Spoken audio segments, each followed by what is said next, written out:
ప్రస్తుతం తెలంగాణలో మంత్రివర్గ విస్తరణపై చర్చ నడుస్తోంది. చాలా మంది నేతలు పదవులు ఆశిస్తున్నారు. ఉన్నవేమో కొన్ని అభ్యర్థులు, వాటిని ఆశిస్తున్న వారు ఊరికే చూస్తూ కూర్చుంటారా? అధిష్టానానికి ఆకాశరామన్న ఉత్తరాలు రాయకుండా ఊరుకుంటారా? నాకు దక్కకపోయినా సరే పక్కనోడికి మాత్రం పదవి రాకూడదని కోరుకునే వాళ్లు రాజకీయాల్లో ఎక్కువ. కాంగ్రెస్లో అంతర్గత ప్రజాస్వామ్యం ఎక్కువ, కుమ్ములాటలు ఎక్కువే. పదవుల భర్తీ వ్యవహారం వచ్చిందంటే సహజంగానే ఫిర్యాదులు వెళ్తుంటాయి. కాంగ్రెస్లో ఇది ఒకంత ఎక్కువే. కేబినెట్ విస్తరణ అనగానే నాయకులపై ఫిర్యాదులు పెరిగిపోతున్నాయి. కేబినెట్ విస్తరణ జరుగుతుందంటూ చర్చ తెరమీదికి రావడమే ఆలస్యం. కాంగ్రెస్ అధిష్టానానికి ఫిర్యాదుల చిట్టా సహజంగానే వెళ్తుంది.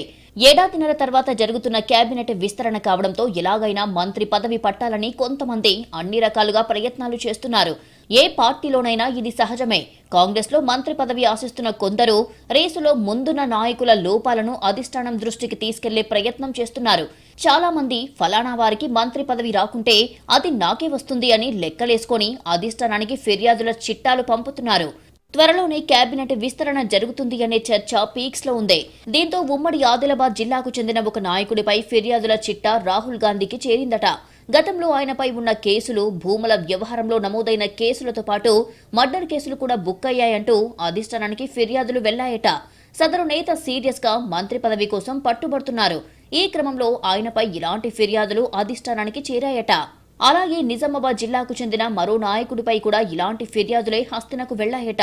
తెలంగాణలో ప్రభుత్వం వచ్చాక ఎక్సైజ్ శాఖలో ఆయనకి 100 కోట్ల బెనిఫిట్ అయ్యే పనులు దక్కినట్లు ఢిల్లీకి లేఖల రూపంలో సమాచారం చేరిందని తెలుస్తోంది. సదరు నేతకు ఈసారి కేబినెట్ బెర్త్ గ్యారంటీ అని ప్రచారం జరుగుతున్న నేపథ్యంలో ఇలాంటి ఫిర్యాదులు అడ్డంకులుగా మారే అవకాశం ఉందంటున్నారు. అధిష్టానానికి ఫిర్యాదులు అందుతుండటంతో ఆశావహులకు టెన్షన్ పుట్టిస్తోంది. ఫిర్యాదులు ఒక ఎత్తైతే పదవుల కోసం ఎవరి ప్రయత్నాలు వాళ్లు చేస్తున్నారు. ఎస్టీ సంఘాల నేతలంతా రాహుల్ గాంధీని కలిశారు. ఈసారి గిరిజనులకు కేబినెట్లో చోటు కల్పించాలని కోరారు.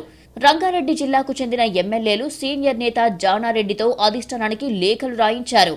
ఇలా ఎవరి ప్రయత్నాల్లో వాళ్లున్నారు. కానీ అధిష్టానం మాత్రం ఇప్పటి వరకు కేబినెట్ విస్తరణపై క్లారిటీ ఇవ్వలేదు.